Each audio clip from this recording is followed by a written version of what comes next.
When I was in college, I didn't really could fully see myself in tech, but I was just kind of keep going because there was just a small part of me that was like, I think this is where you're supposed to be. But it was with my internship at Intuit. I was just like, wow, I can actually see myself working in industry.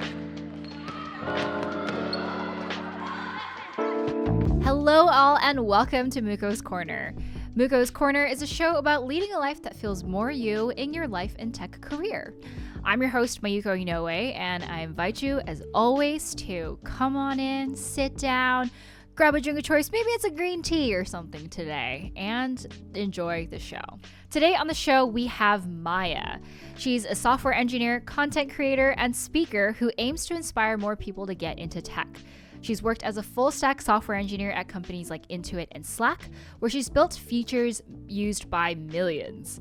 Also known as Maya Loves Code, she has amassed over 1 million views across her various social media platforms, where she creates content about tech, software engineering, and her life.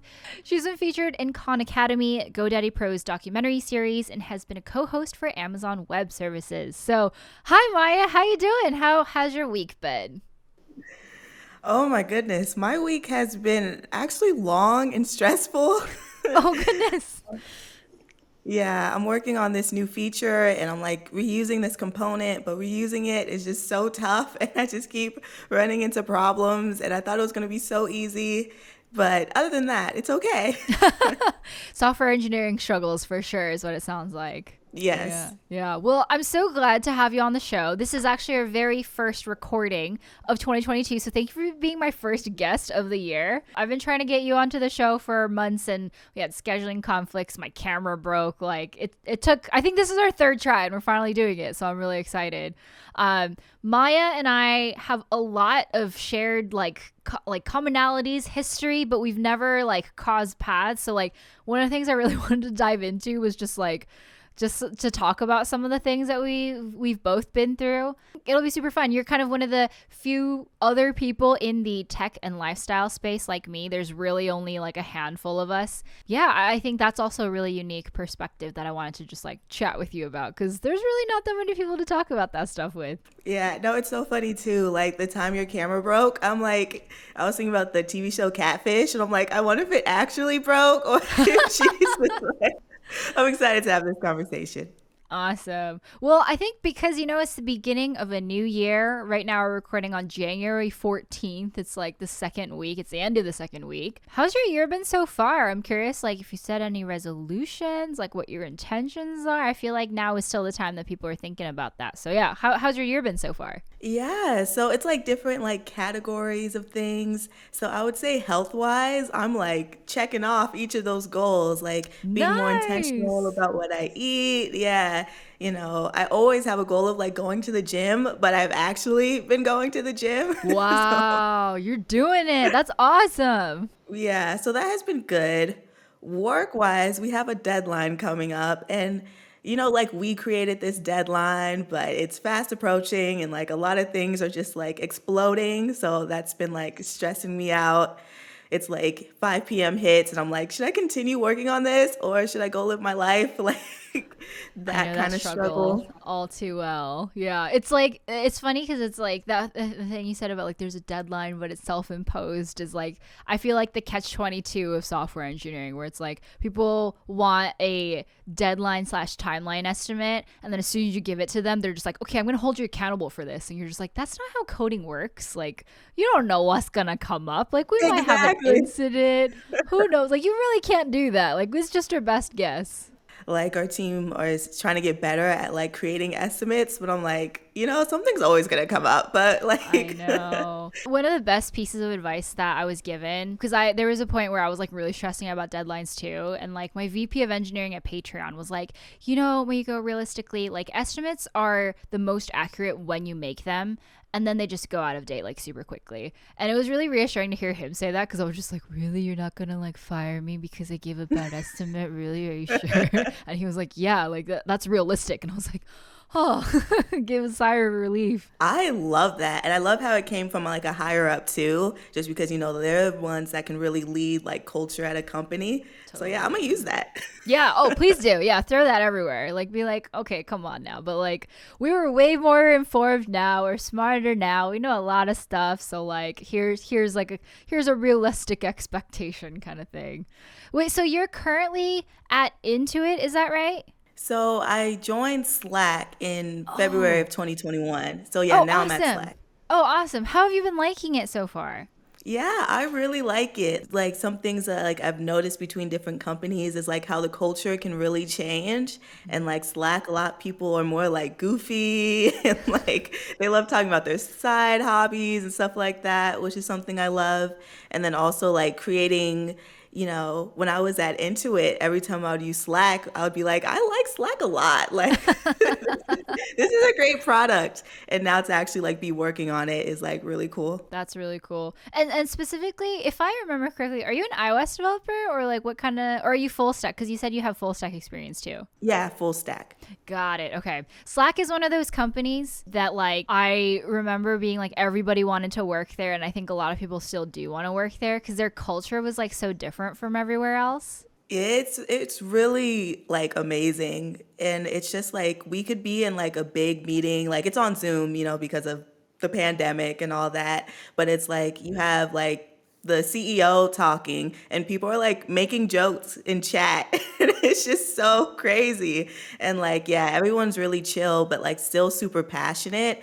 And I feel like when you can find like nice and smart people, like that combination is amazing. And it's just like, it feels great to work with my coworkers. Literally, like nice and smart are probably like my two main priorities in looking for coworkers. Like, you can't just be smart, you can't just be nice. Like, I need both. And when you find somebody who does both, it's like everything comes together, I feel like. Yeah, that was one of the things I noticed in the interview process because I was looking at like FAANG companies and other companies like that. But with like when I was going through the Slack interview, I just felt so like at peace and at home and it felt like a safe environment. And, I feel like sometimes in interviews, you feel like you got to prove yourself. You got to prove yourself, tell you everything I know. But, Slack at the same time was like, let us know, like, what you want in a company. And it just felt really equal. And, that was one of the things I just loved. That's really cool. How big is the company right now? So it got acquired by Salesforce, but like just Oh, like right. Slack, yeah. I Slack, forgot I would about say that. the last time I checked was like 3,000 total employees. Dang. It's gotten Yeah. so big. Yeah, like I talked to people that's been working there for like 4 years and they talk about like all the changes that happened and they're just like, yeah, like I remember we would really just like push out any type of code. There was like no real process and now things have changed. I also used to work at Intuit, and like I worked there around 2014, 2015, and that was like when Slack was like just starting to become a thing. Like I think my team used HipChat for a while, like Atlassian's Oh. like messaging thing, and like nobody uses it anymore, I don't think, except maybe Atlassian. But I don't even know if they still make it. But I remember we all used HipChat, and it was very similar to Slack, but it didn't have threading, but it had emoji reactions. And then I think my manager told me and the intern, because we were like the youngest, I guess, or maybe we had the most time. I don't know. They were like, oh, check out this Slack thing.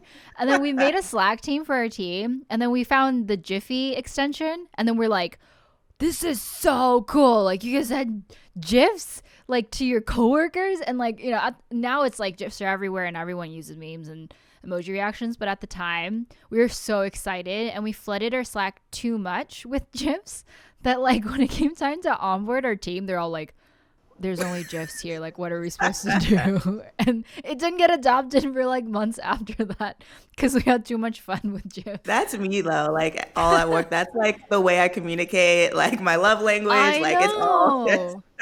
There's like, emojis and gifs. yeah, like there's like a core set of them that everybody uses that like I use over and over and over again. Like one that I always use is the whole like, you got it, dude. Like GIF from Yes. Fuller House. I Full love house. because yeah, like whenever anybody's just like, hey, can you do this for me? Like I send it because I'm like, that's the best way to respond instead of being like, okay. Like, Yeah. Like even my like thank you emoji is not a basic like thank you. It's like with oh like yeah, a full little animation thing. It's I like it's the know. little things. It really is. It's a method of self-expression at work, which like is, that's what makes work fun sometimes, and I feel like you Yeah. need some of that stuff. Yeah, exactly. When I was like trying to figure out like which company I wanted to work at next, like I really understood the power of having like a supportive team and also a team that like genuinely is not trying to like show up, another person. Like we both went to UCSD and I feel like that was a whole culture of UCSD, like that hustle, that grind, like all of that. The dungeon. Do you remember the Oh my dungeon? gosh, the CSE dungeon. It was so dark. Yeah, that's where like people would go write code and all that stuff. And like, yeah, there was no windows. And it I was know. It just, was literally underground. But you know what's interesting? Like I've talked to like a handful of other people about like, "Oh, what was your CSE labs like?" And everybody's like, "Oh, it was also underground and we also called it the dungeon."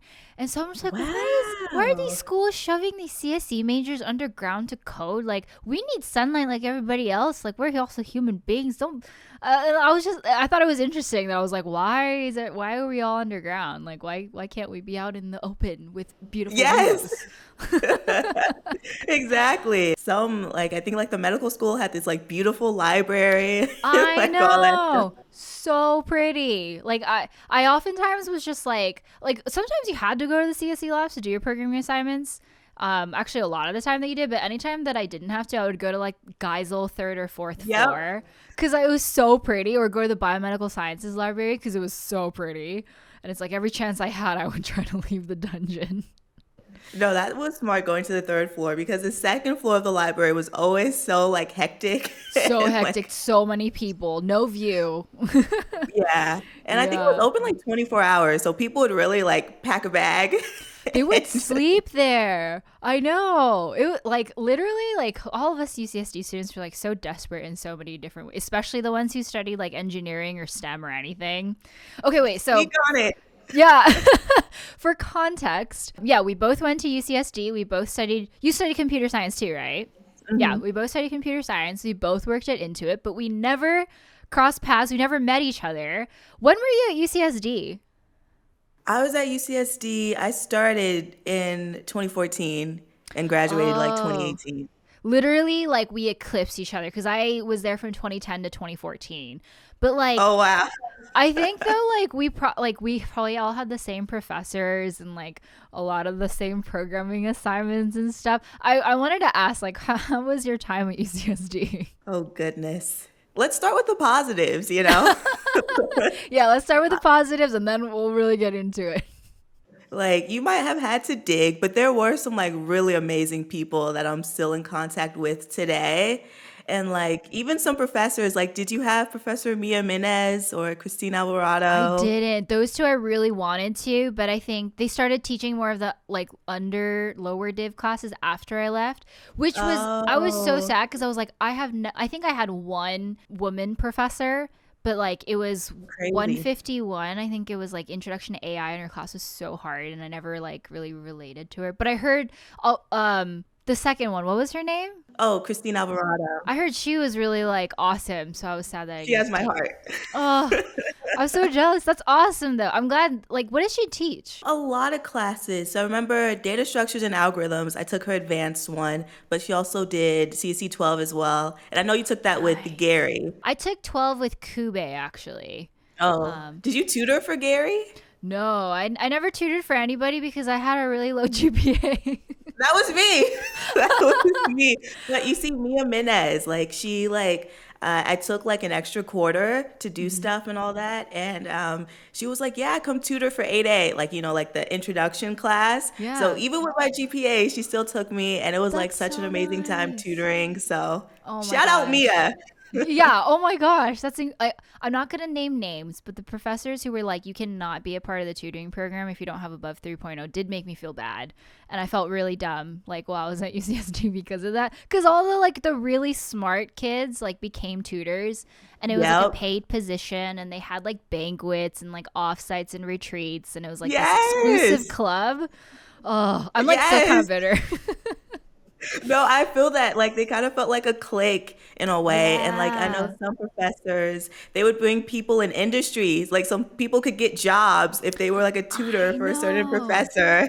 I And we over know. here were just like struggling.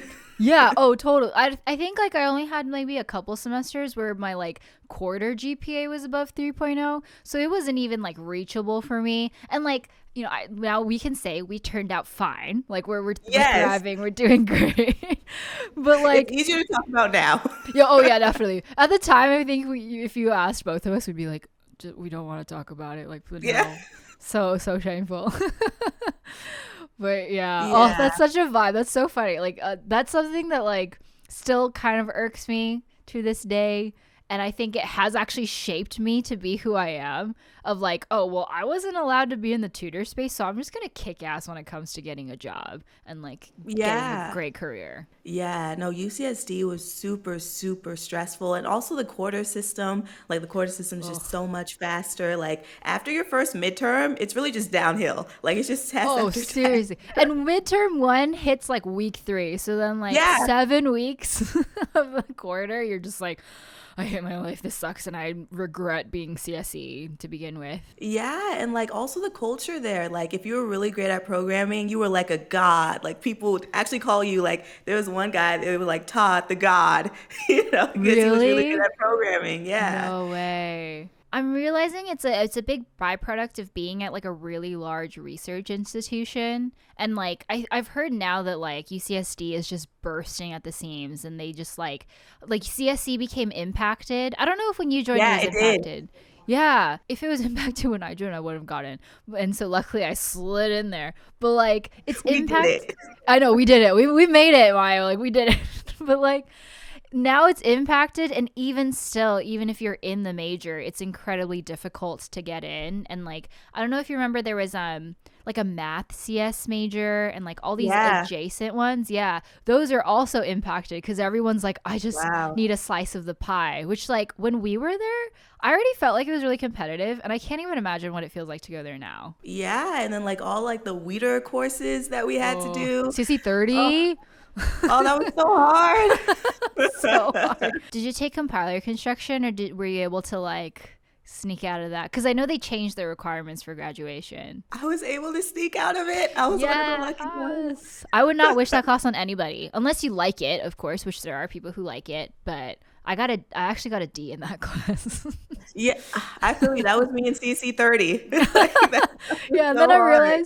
I realized I was like, if even if I get a D, I don't have to retake it, and I don't want to take that class by any means. So I took it. I was just like, that's fine by me. If I can graduate, I'll take it. Yeah, no, okay. Like I was wondering when they put that into like law or whatever that a D was still passing, but that just shows like how many people want to take these classes that like a D, they're just like keep going. I know, seriously. So okay, so then you were at UCSD, and then when you graduated, did you go to Intuit?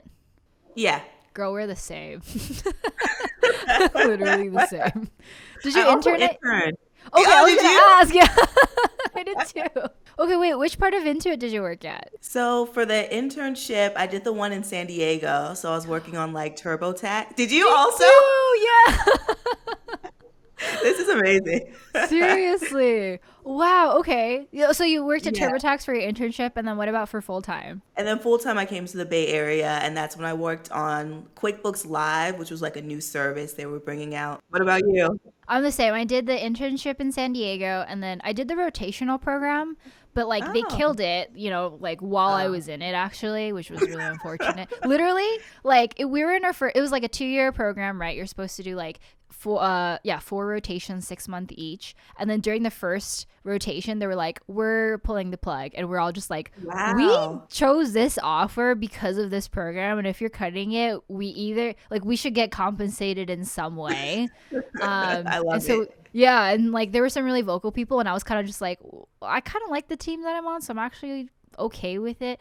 But then people advocated for a pay bump because they were like, if you're going to take this opportunity away from us, then at least give us opportunities in other ways. And we were, and like, I think also a lot of people were like, we feel like we're being underpaid. So they give us a salary bump. So I was just I like, love okay. that.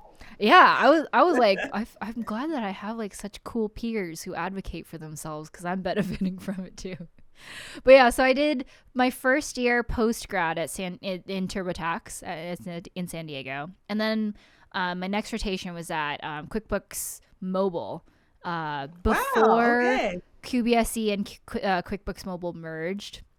I was on like a very small team for the mobile app, which had to handle both the iPad and iPhone apps, which were that code base was so gnarly. Like it was Yeah. Oh, yeah, at Intuit, it's it's so every single one of their products have gnarly code bases.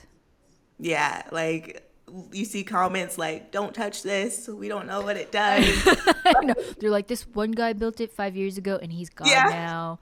And we don't really know what it does. And it's like, but shouldn't you? And they're like, yeah, we'll get around to it when we can do tech debt, which is never. Yep, exactly. But I feel like that's the case at most companies. Mhm. How was your time at Intuit? Yeah, when I was in college, I didn't really could fully see myself in tech, but I was just kind of like keep going because there was just like a small part of me that was like, I think this is where you're supposed to be. But it was with my internship at Intuit, and the San Diego office is so chill, and it So chill. really has its own vibe.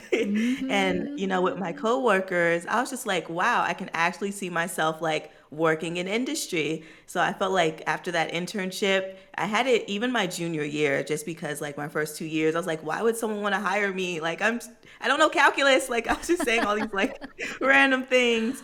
But it was there that I was like, okay, I see the goal, I can do this. And that was really when I started believing in myself more. So that's what I really liked Wow. about Intuit. That is so cool. I'm glad that Intuit like helped instill that confidence in you because Yes. I feel like that's so hard when you're a student and like until you get that experience where someone's like I believe in you, Yes. it's rough goings. Yeah, I remember with my manager, I was just so nervous throughout the whole time. And I'm just I remember checking in, am I doing okay? And he was like, yes, you've been killing this. And he was like, Oh. as long as you're learning every day, you're on the right path.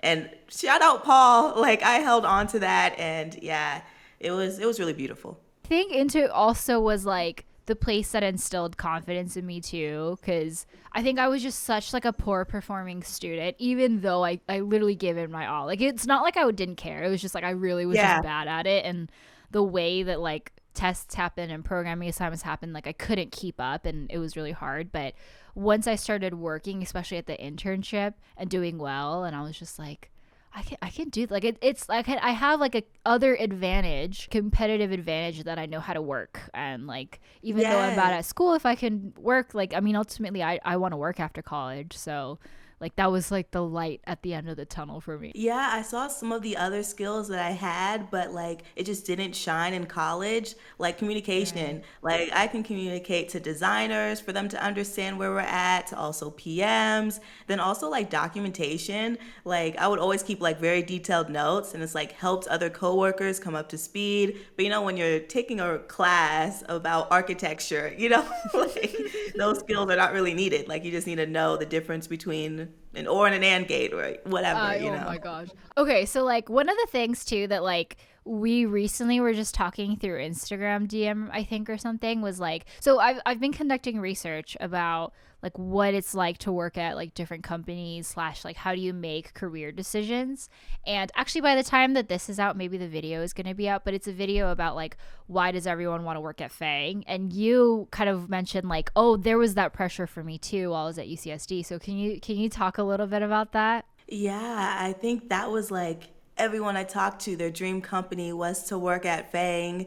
And people would be, in the dungeon with their cracking the coding interview books, just redoing that all night. Like that was really the culture. And it was kind of if you worked at those companies, it was okay, you're kind of validated in a sense. But then if you went to Yeah. a random company that someone didn't know or something like that, people didn't get as excited and things Mhm. like that.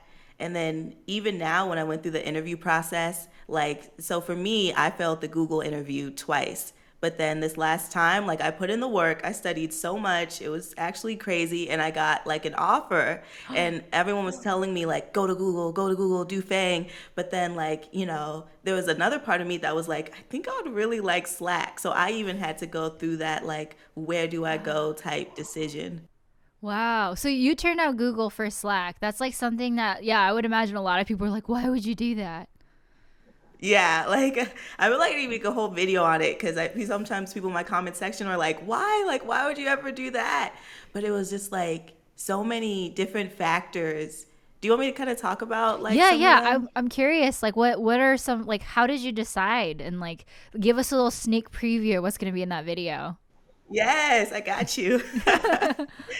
So like, I would always hear good things about Slack in the background, but like when I started, so I studied for 7 months, data structures and algorithms. Yeah, it was insane. And like the whole goal was FANG. Like even at my like I had a Trello board where I like organized all of my different like studying and stuff like that. And like Google was in the background of it. Like I was manifesting, like it was like everything combined. But like, I'll just hear these great things about Slack. Like, I remember someone was like, "Oh, there's happy Black people at Slack," and I was like, "Okay," like just randomly, like people would talk about that stuff, and I was just kind of like taking it in a little bit. But then it's like when I went through the interview process. So basically, the person who was supposed to be my manager, he worked at a startup that was acquired by Slack.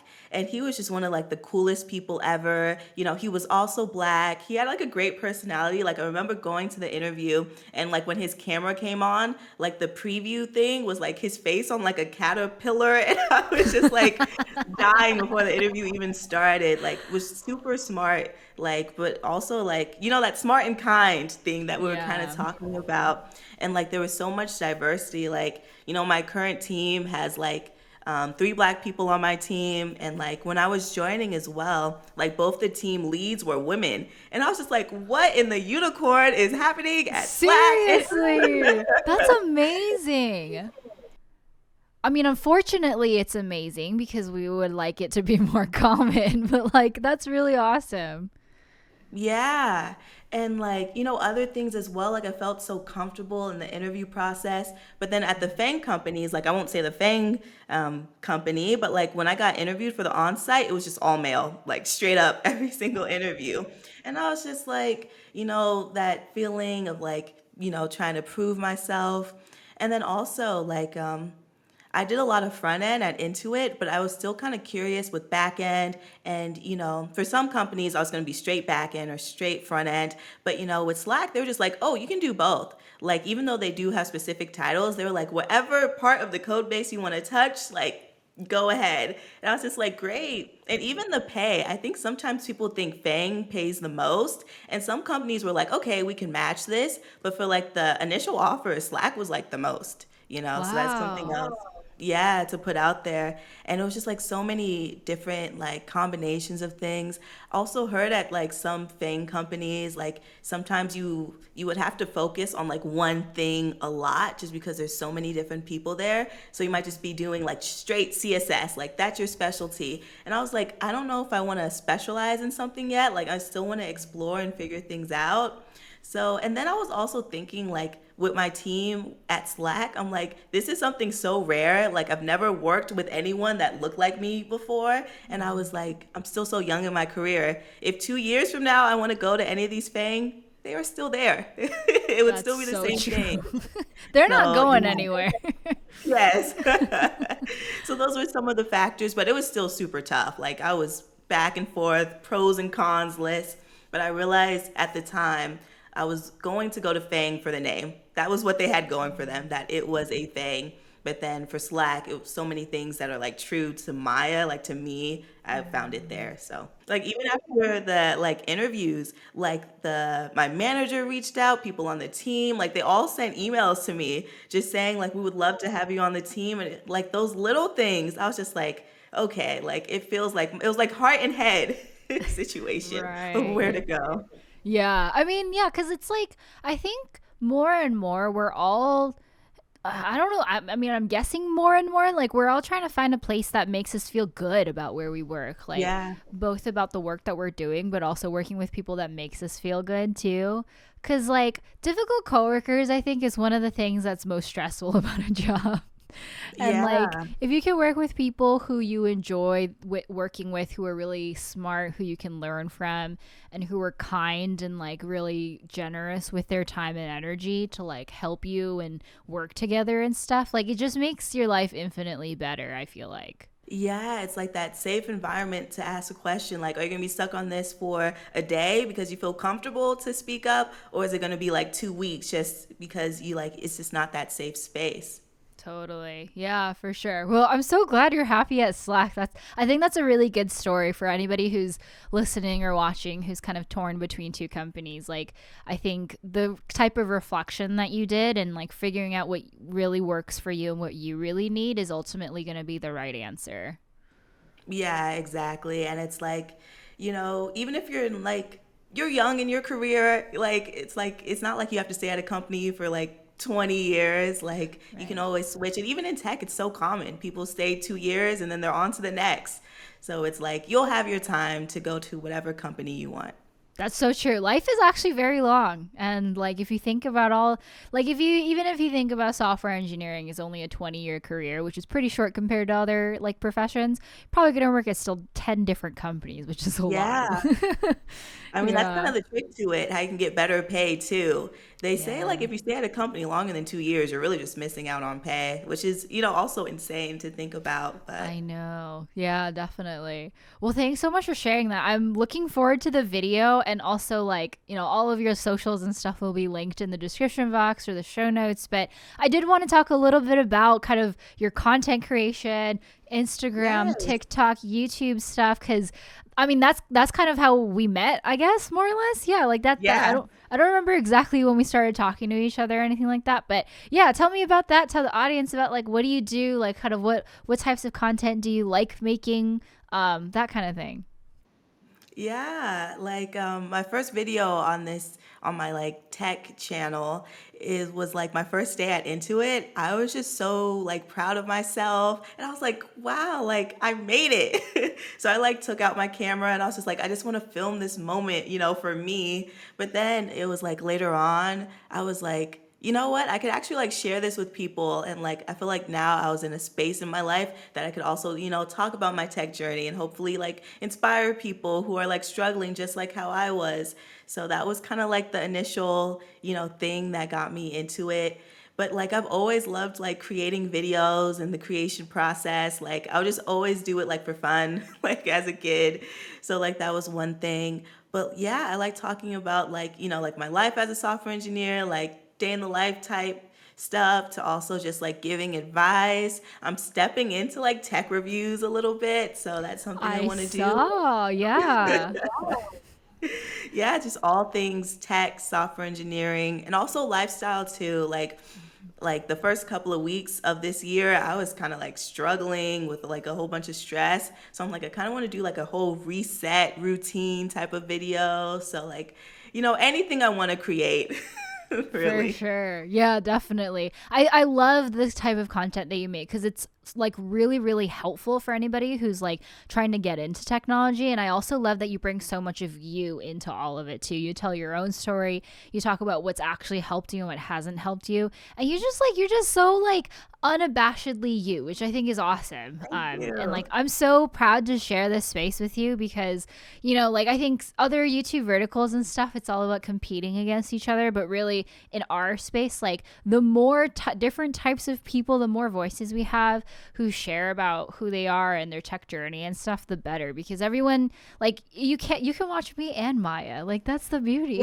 of Yes. YouTube. Yeah. So even my analytics was showing me like we have a lot of the same viewers. It was like a feature they were trying out, and I was Yes, like, that makes sense. it does make sense. And I you've would hope so. inspired.